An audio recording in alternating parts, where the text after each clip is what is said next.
ఎన్నో జన్మల పుణ్యం 7 శనివారాల వ్రతం అండి. ఇది నేనైతే ఎన్నో రోజుల నుంచి అనుకుంటున్నాను. నాకు కుదిరిందనమాట.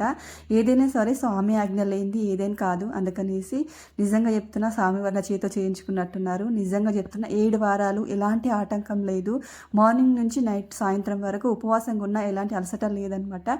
ఇంకా నాకు నిన్నటికి 7 వీక్స్ అనమాట. 7 వారాలు అయిపోయినాయి. నిన్న ఉద్యాపన అయితే చేసేసాను. 7 వీక్స్ కూడా చాలా బాగా జరిగింది. ఇంకా మనం 7వ వారము ఒక ముత్తైదువులకు అంటే దంపతులిద్దరికి బట్టలు పెట్టుకోవాలి కాబట్టి మాకు అందుబాటులో అమ్మ నాన్న ఉన్నారు కాబట్టి నేను అమ్మ నాన్నని పిలిచి వాళ్ళకైతే బట్టలు పెట్టి భోజనం అయితే పెట్టానండి. ఇంకా ఈవినింగ్ అయితే గుడికి అయితే వెళ్తున్నాను. సాయంత్రం పూజ చేసేసుకొని గుడికి అయితే వెళ్దామనేసి ఈవినింగ్ పూజ కూడా కంప్లీట్ చేసుకున్నాను. ఇంకా తులసమ్మ దగ్గర కూడా పూజ చేసేసుకున్నాను. గుడి దగ్గర ఎందుకంటే ఉంటారు కదా, కొందరికన్నా అన్నం పెడదామనేసి పులిహోర అయితే రెడీ చేసుకున్నాను. ఒక 10 మందికి అయితే 10 మందికి, 8 మందికి 8 మందికి అనేసి ఇలా పులిహోర అయితే రెడీ చేసుకున్నాను. ఆ వీడియో అయితే ఏం షూట్ చేయట్లేదు అనమాట. ఇదండి వీడియో.